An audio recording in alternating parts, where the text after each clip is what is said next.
ray novembre fetin'ireo vita batisa koa.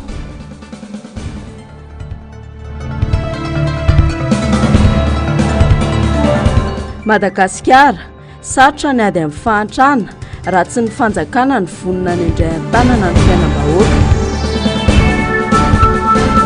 Tatitry ny FMI filazana ho tsy fifampitokisana eo amin'ny FMI sy Madagasikara.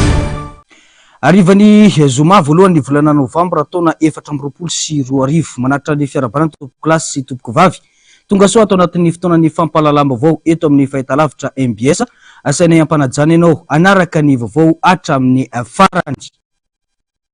Ny vaovao makasika ny fitantanana raha-mpanjakana no isataratsika ny fampalalamba vao amin'izao ariva izao. Samy laza ny marina momba ny jirama ny fitoeram-panjakana malagasy hoy ny solombavambahoaka Rina Randriamasinoro. Atao fihetsiketsehana lava no misy amin'ny olana izay atrehan'ny vahoaka fa tsy misy fitondrana vahaolana maritra sy matipaika. Tokony ilazany marina amin'ny vahoaka ny mpitondra fa tsy ifandainga lava izao. Hoy hatrany faneho-kevitra vaovao eo amin'ny sary sindratsariny mbola avatsara. Mahafapo ny jirama. Voalohany volana Aogositra 2024 tao Mahamasina, ampitombona 700 megawatt ny tanjaky ny jirama mba ho famahana ny olana delestage izay efa nosedray ny vahoaka nanomboka ny taona 2024 hoy ny mpitondra ankehitriny tamin'izany fotoana izany. 2 Janoary 2024 dia nidina tany Andekaleka niaraka tamina delegasionna maro ary nilaza fa ametraka milina faha-efatra amahana ny olana jirama. 4 Jona 2024 nitsidika Anambovombe ny mpitondra ankehitriny ary nilaza sy nanome afatra ho an'ny ministra sy ny tale jeneraly ny jirama fa rehefa tsy amahaolana izy ireo dia izy tena no andray andraikitra. 7 Jolay 2024 nanome herinandro ny ministra sy ny tale jeneraly ny jirama indray mba amahana ny olana vahoaka ny tena tao amin'ny fahitalavim-panjakana.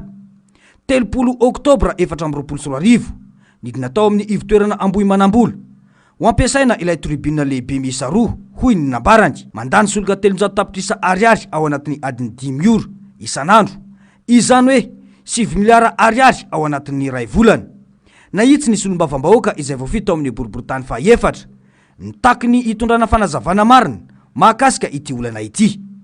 Ny jiro sorano indrindra fa ny jiro eto Antananarivo dia tena iaina ny fiainan'ny vahoaka malagasy ray manontolo.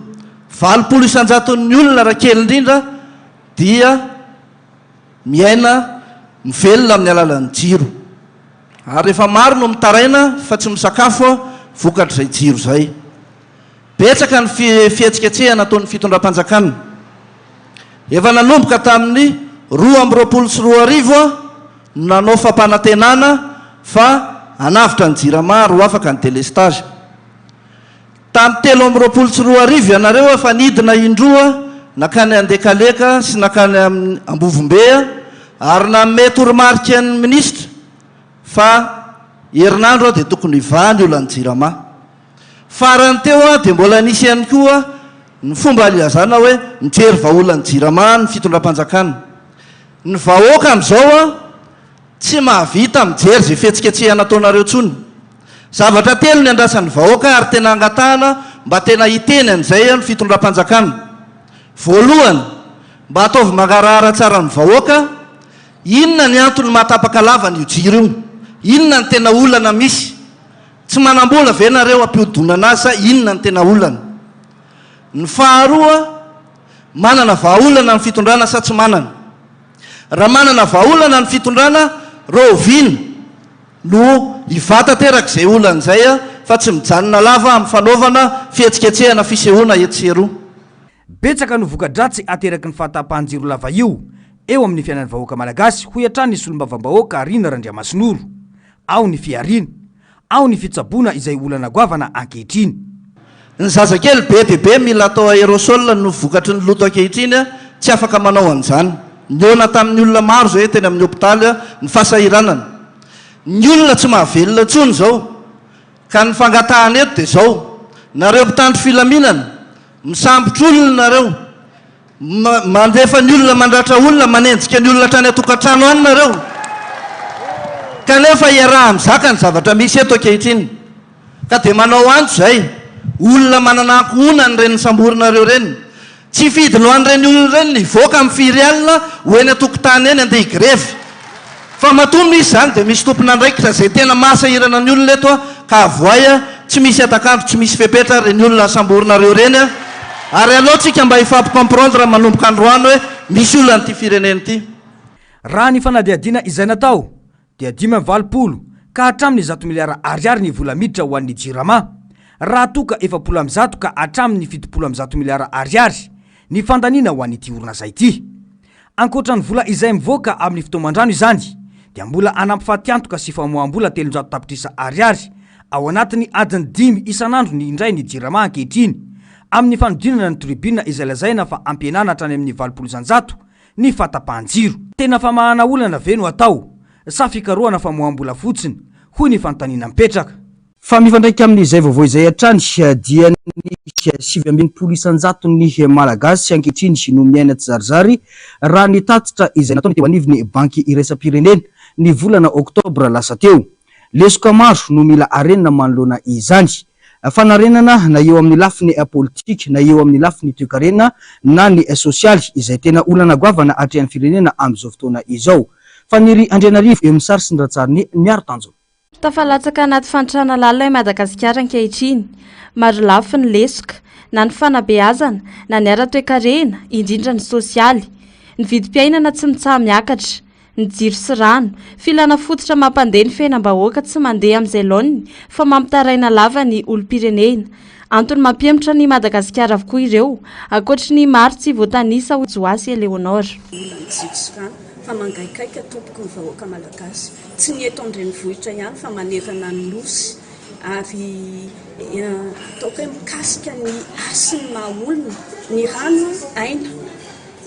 losa la vie ozy ny fitenenana ary tena ny mahaizy azy mahaolona mihitsy dignité no hitakinan'izany fa tsy hoe sanatria filambotsiary ary rahantsika mahafantatra fa tsy olana voandroany rehefa mandray fitondrana dia efa mamisavisa sy manomanomana ny paika sy ny vahaolana rehetrarehetra hiatrehana izany fandraisam-pahefana zany sy ny fiatrehana ny raram-pirenena ka raha ohatra ka hoe hitondra tany sy fanjakana no everana anaovana politika tsy midika izany hoe mitady tany malema no renam-pangady na hoe anilika ny andraikitra ny amin'ny hoe anka tamin'ny anina tamin'ny zahosy zaria no nahatonga an'izao fa tokony vonina hiatrika sy hitondra izay mahasosy mahatsara bebe kokoa ary indrindrandrindra tokony hametraka n'izany hoe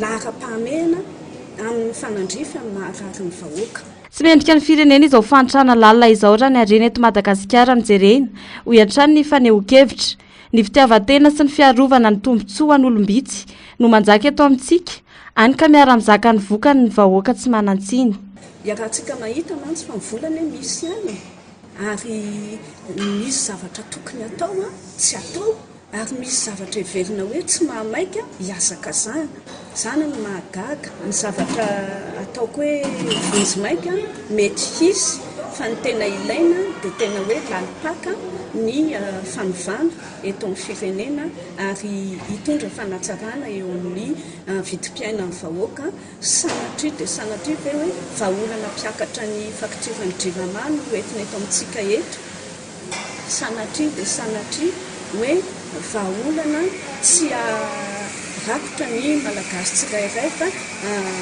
sarangany olona vitsivitsy izay dia tena rak'izay voalazako izay hoe sanatriavina fa satria mpanao politika ny tena manara-maso ary manipy toro-kevitra ary indrindrandrindra miantso ny fandraisana andraikitra isana ambaratonga fa ny eo anivo ny anteny mevako tonta dia ohatrany mangina fa tsy refeo eo anatrehan'izao zavatra misy izao tsy misy efa tsy ny fandraisana andraikitry ny fanjakana ny mahavaha izao fantrana lalina iaina ny vahoaka izao mila fanovana ny rafitra ny fampiroboroboana ny orinasa sy ny sehatra maro samihafa izay fototra mampandroso ny firenena ao anatin'izany ihany koa ny fanomezana asa ny vahoaka fa tsy zarina tolorana any ka lasa miandro fanampiana lava ny hitako tena fosotra zao dia eo amin'le hoe fandraisana andraikitry mifanjakana mivantana mihitsy zany mifanjakana mihitsy ny tokony andray mivantana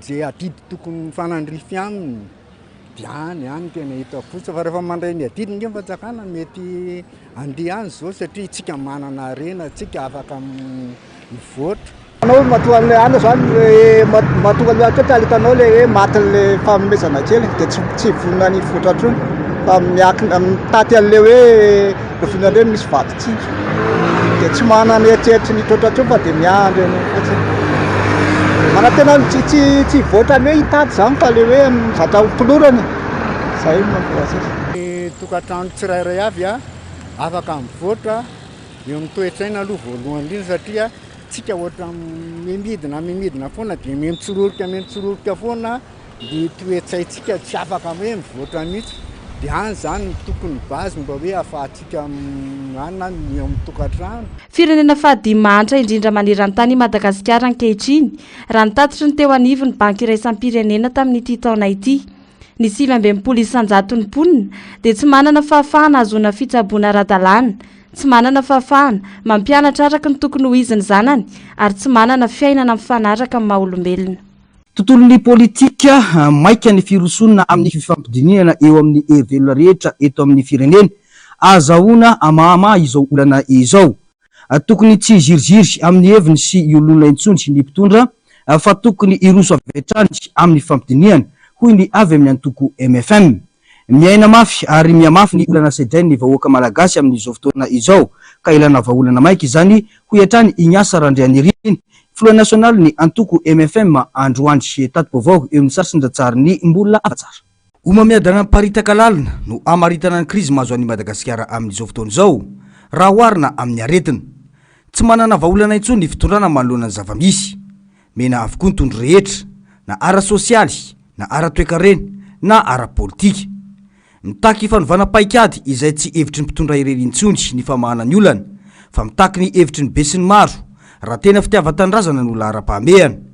Fitotoana ny tondrana ny firenena ireo mpitondra ankehitriny vao maika miamafy ny olana sedrainy vahoaka hoy ny antoko MFM. Midika izany fa ny fitondrana sy ny politika no tsy mahomby hoy ihany ny antoko MFM. Raha mandaroa no idiran'ny filohan'ny repoblika amin'izao fotoana izao dia mbola miverina foana zany le langasy tamin'ny premier mandat. Misy dikan'izay ny tsy fandraisana anjara ihany koa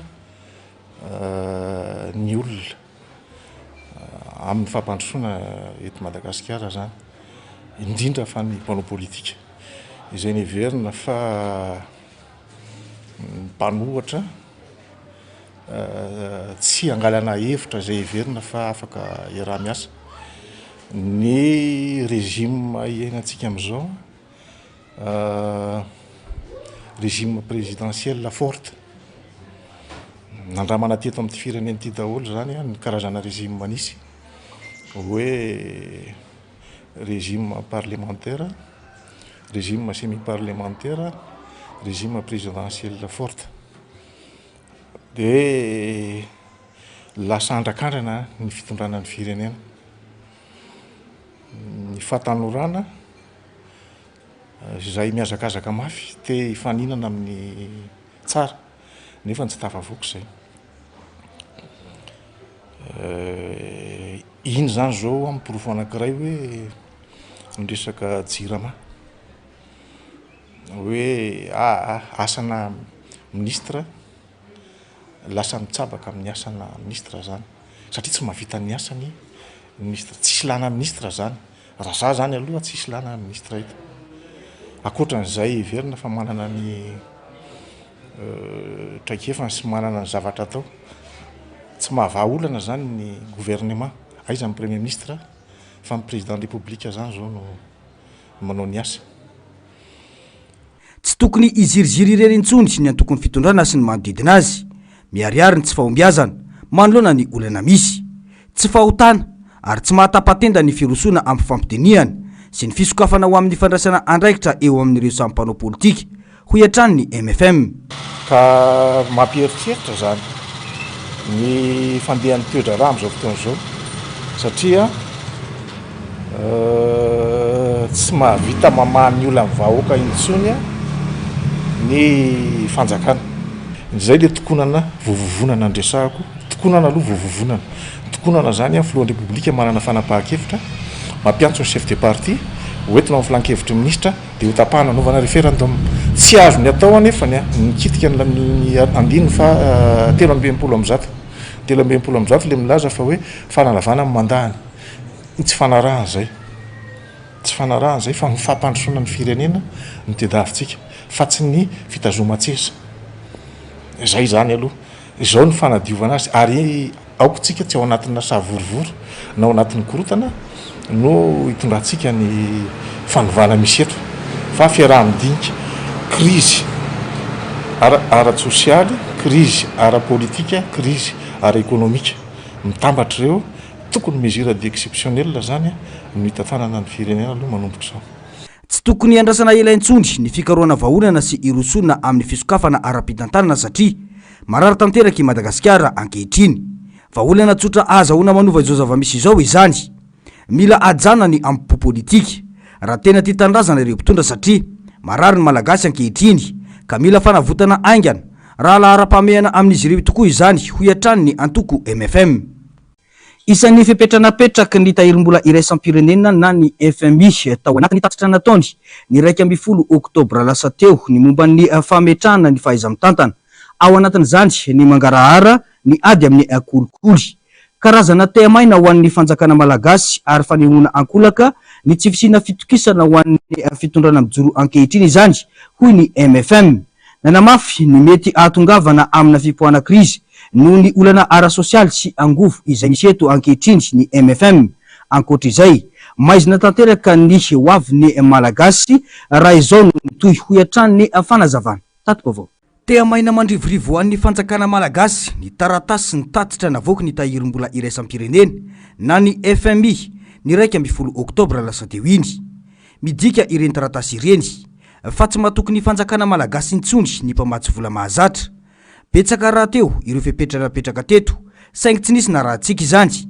mangany fotsiny ny fitantanana gaboraraka miariary eo anatrehany ireo mpamatsy vola toy ny vola tahiry ho fanarenana ny lalana na ny fer vola tokony nanamboarana ireo lalana saingy navily tamin'ny zavatra hafa hoy ny asa randrianirina filoha nasionaly ny antoko MFM melohan'ny fifidianana filoham-pirenena dia efa nametraka izy hoe mifampiresay anareo misy recommandation 20 napetraka ireo ho antsika malagasy tsy raharaha itsika zany tsisy niraharaha zany zavatra atao zany nefany reo no mamatsy volantsika reo no afahantsika zany miavy tena ho an'ny firenetsika dia satria moa izy ny tompon'ny fahefana izay anaovany azy ny ambassadeur ny Union Européenne rehefa ny teniny marina teto dia reny nahazo azy mena tamaina mandrivorivo koa dia nilasiny zany hoe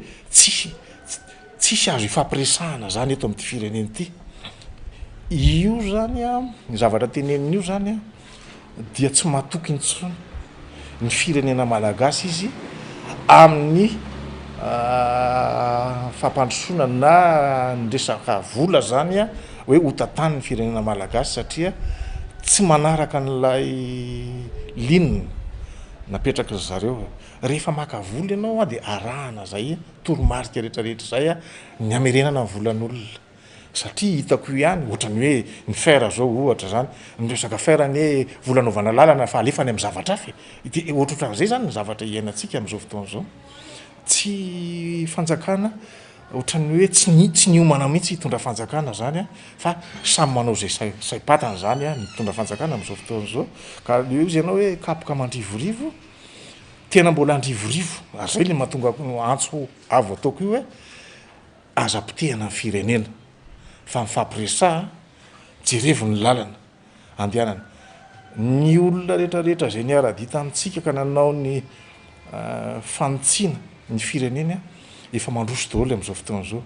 sika mbola mirehire fa tsika voalohany aty Afrika amina resaka fampandrosoana dia fanohatra mihitsy angezany zavatra resahany zany hosarotra ny lalana ho diavin'i Madagasikara raha izao zotra politika sy fifandraisana ara-diplomasia andehanana izao tsy tongatonga ho azy ny fitsabahana mafy be ataon'ireo mpamatsy vola amin'ny fitantanana ny firenetsika raha tsy aivina mantsy dia fepetranapetraka ireo mpamatsy vola no nahatonga ny fampianana ny teti-bolam-panjakana nolan'ina ka nahatonga ny fanitsinana ny teti-bolam-panjakana nampiasaina tamin'ity taona ity ny zavatra nataon'ny fanjakana nefa no mahatonga izany rehetra izany ka ny malagasy no mizaka ny vokany lafim-baovao afa-tanteraka kosa nanatanteraka etsika fitsaboana mamaim-pona ny kandida be ny tanàna izay atolotry ny antokotiko Madagasikara ao amin'ny komina Alakamisy Vontovorona Androany.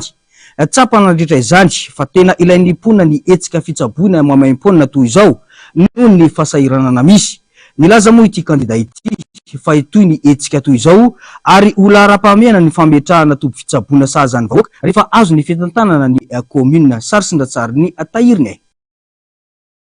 2023 ariary no lany isaky ny ankizy raha mamonjy tobim-pahasalamana ity.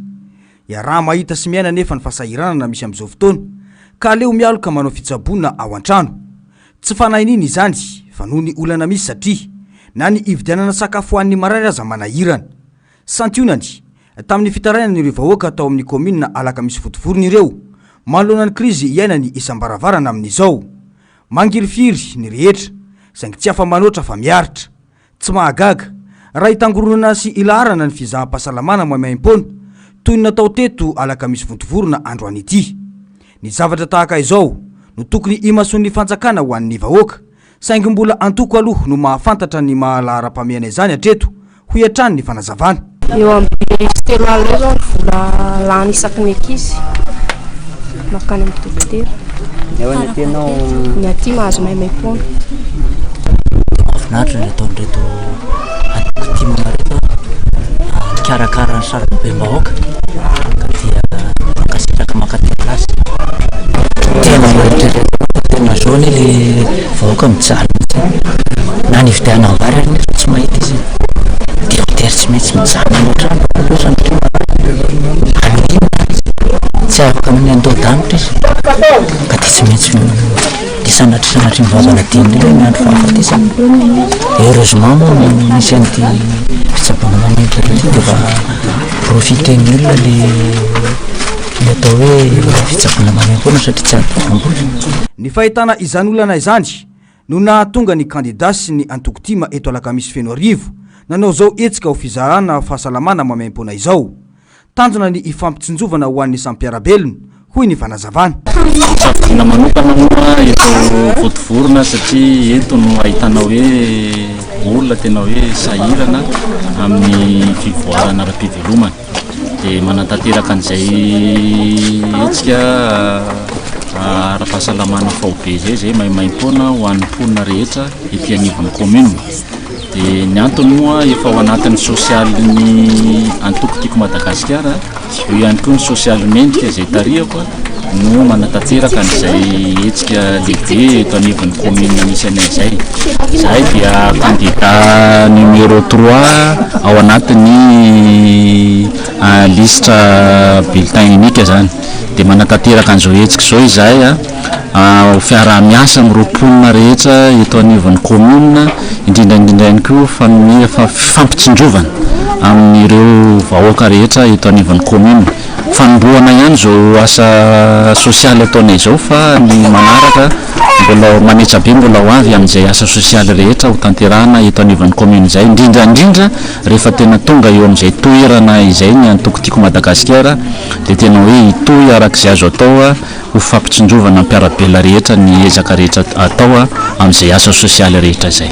Tsisy nandovola ny olona ezahana hoe tena maimaim-pona daholo na ny fanafody na ny fizahana manokana dia natao maimaim-pona daholo satria hita ankehitriny ny fahasahiranany vahoaka dia natao izay etsika izay ho fanampiana sy ho fitsinjovana ny vahoaka rehetra tamin'ivon'ny komina Alakamisy Vontovorona izay.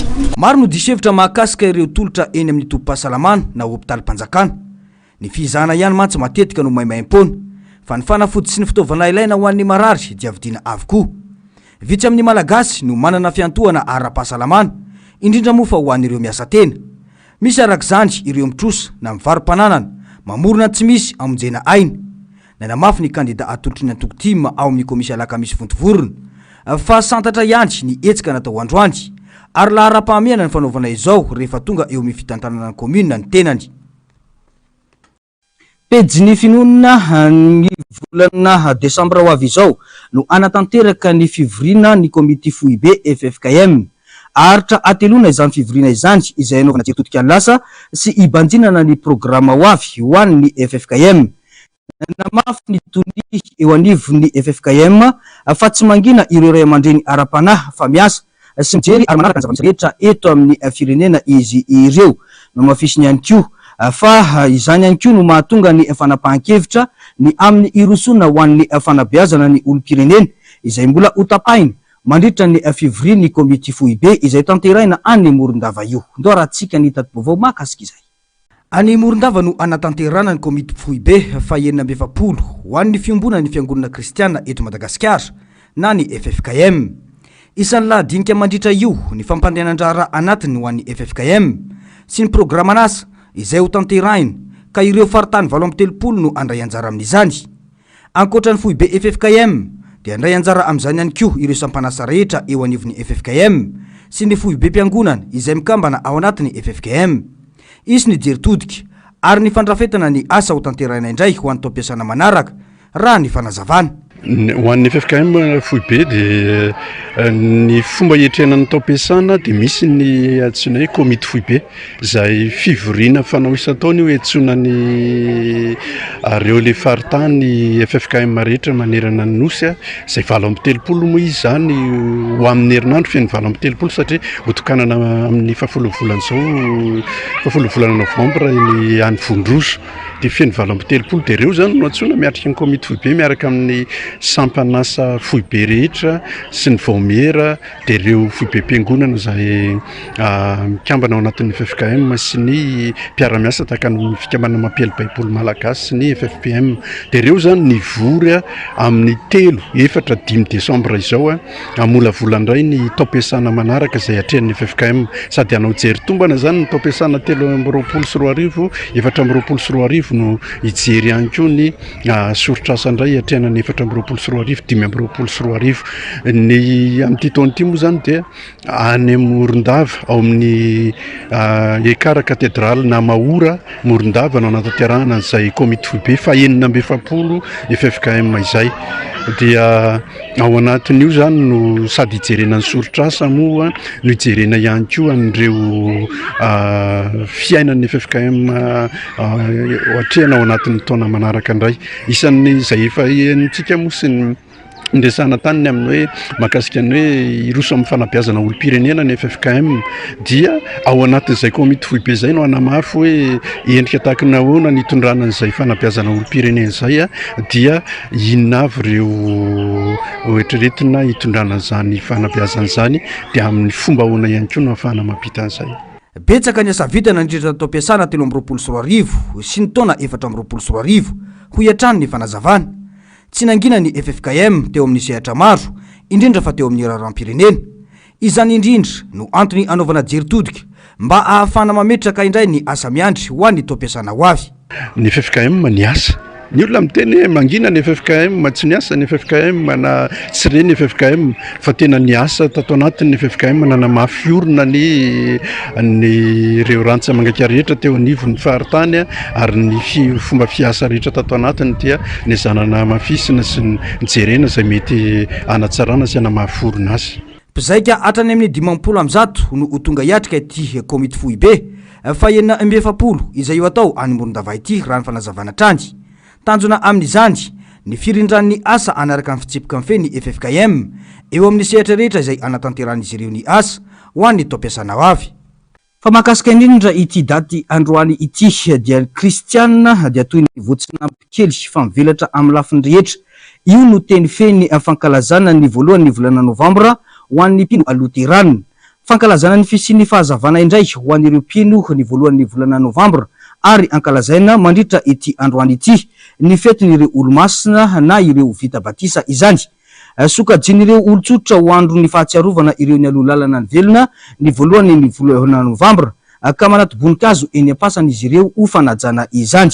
Dao rahantsika ny fanadadina nataony sitraka Ratovinambinitsoa eo amin'ny sarsyn-datsariny ny aro-tanjona. Maro ireo olotsotra no manokana ny andro voalohany volana novambra anaterana voninkazo eny amin'ireo fasan'ireo olona akaiky azy ary manasokajy io daty io fahatsiarovana ireo olona efa maty.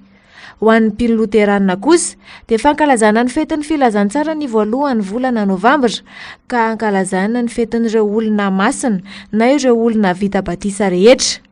Tsy ho an'ireo olo-masina irery ihany izany ny voalohany volana novambra araka ny finoana loteranina fa ho an'ireo olona vita batisa rehetra ihany koa. Fotoam-bavaka no nanamariana niha voalohany volana novambra ho an'ny loteranina.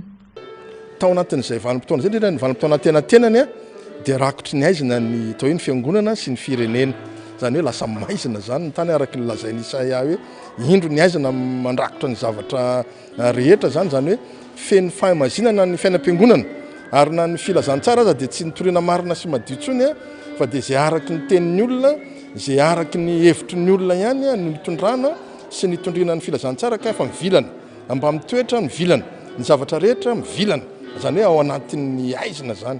Ka rehefa tonga i Lutera nanitsy an'izay dia izay le fahazavana lehibe ny posaka ao anatin'ny maizina indray.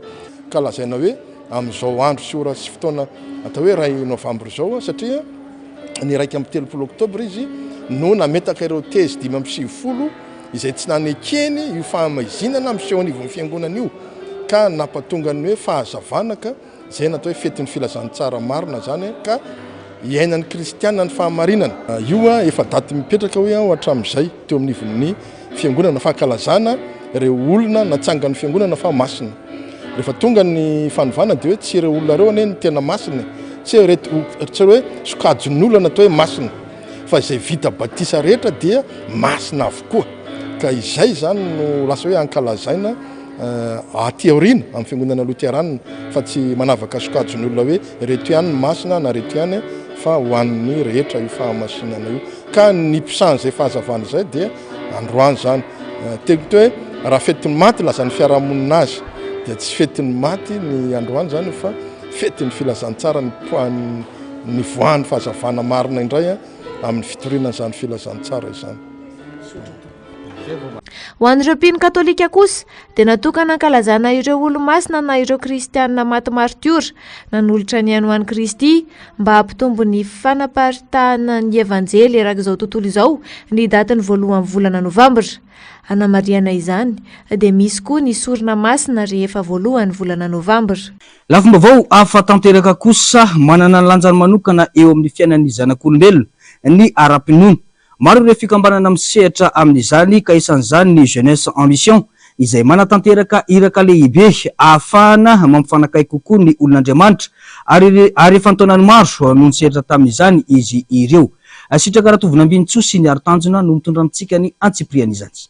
Etsika iraisam-piangonana sy iraisam-pirenena ny Jeunesse en Mission fampalalana sy fampafantarana an'Andriamanitra ny filamatra iraisana. Tsy mipetraka amin'ny toerana iray araka izany ny fanatanterahana ireo ny iraka fa miezaka hatrany mameno ireo toerana maro amin'ny fiaraha-misalahy.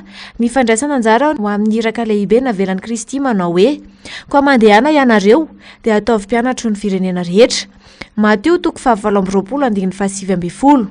Mifototra amin'ny fitoriana filazantsara, fiofanana ary ny asa fiantrana sy ny fampandrosoana kosa no entina manatanteraka ny iraka miandry azy ireo. Ao ihany koa ny fampivelarana ny tanora na eo amin'ny sehatry ny ara-pilazantsara na ny fahaiza-miaina sy ny fahalalana izay tena ilaina tokoa amin'izao fotoana izao. Ny fiofanana DTS atao Disciple Training School dia fiofanana natsangana ampitaovana ny olona anankiray tanora kanay avita ny iraka mezinezina izay nomen'Andriamanitra nomeny Jesosy nandiny olona hoe mandehana amin'izao tontolo izao toy ny filazantsara dia atao mpianatra amin'ny firenena rehetra. Izany hoe ny olona rehetrarehetra, ny tanora rehetrarehetra dia ekipena ao anatin'izay. Ny condition zany dia izay hoe olona kristianina izy no ekipena ao anatin'ilay fiofanana io avita an'ilay iraka mezinezina izay nanirahan Jesosy sy nandidiny Jesosy ny kristianina tsiraray. Tsy misy hoe faripahaizana, tsy misy hoe fiaviana, tsy misy hoe mahay-teny na tsy mahay-teny vahiny zao ohatr'izany fa ny fony mahatsiaro voantso amin'izay sy manohana an'izay sy manaiky an'izay didy izay dia izay ny condition hofanina ao anatin'ity Jeunesse en Mission na le DTS. 20 taona rakely indrindra raha ohatra ka latsak'izay dia mila taratasy avy amin'ny ray aman-dreny. Ny fiofanana ihany koa dia tsy hoe maimai-poana fa miantotena.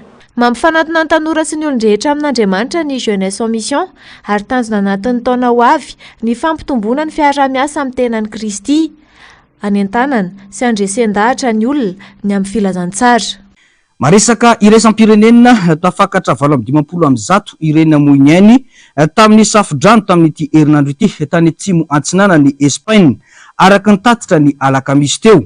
Mbola hitoetrany anefa ny fikarohana ireo olona-polony mbola tsy tapopoka. Mitoetra hatrany koa ny fahamailona satria miovaova be ny toetry ny andro any antoerana. Raha ny fanazavana lova anjarany aina sy Mathieu Princy no mitondra amintsika ny antsipriany zay. Manantena ny fiverenan'ny fiainana amin'ny laoniny ireo mponina ao Espagne tao aorian'ny tondra-trano be nosetrain'izy ireo manomboka manadio ny tanàna ireo mponina na dia eo aza ny fahasahiranan'izy ireo. Ohatra ny Etiel, 3 andro taorian'ny fandalovan'ny rivo-doza ana dia miara-misalay ireo mponina manadio ny arabe sy ireo tsentsina amin'ny alalan'ny traktera na gatotsotra. Niteraka fioaran'ny renirano ny orambe izay nampizara roa ny tanàna. Tao anatin'ny ora vitsy dia niakatra hatramin'ny 4 metatra ny ahavon'ny rano ka nanimba ny gorodon'ny trano sy nitondra ireo fiara. 9 ny maty tao amin'ny tanàna ny maraina teo. Mbola ao anaty fahasahiranana tsy mahitsy izay hanomboana azy ireo mponina. Mpiray vodi-rindrina, mpinamana, miara-mentana ny rehetra ho fanampiana ireo niarambona. Betsaka ireo mbola tsy afaka miditra ny tokantranony. Ny sampandraram-pamantarana ny toetry ny andro koa ny laza fa mbola hisy ny orana. Manantena nefa ny mponina Etiel fa efa azo lazaina fa efa lasan'izay ny ratsy rehetra. Izay ihany koa no manakatona ny fampalalam-baovao-tsika tamin'izao hariva izao. Mankasitraka anao nanaraka izany ny hatramin'ny farany isorana ireo teknisiana nanampita ny sary sy ny feo tamintsika tsirairay avy tany mametraka ny soavatsara tompoklasy tompoko vavy.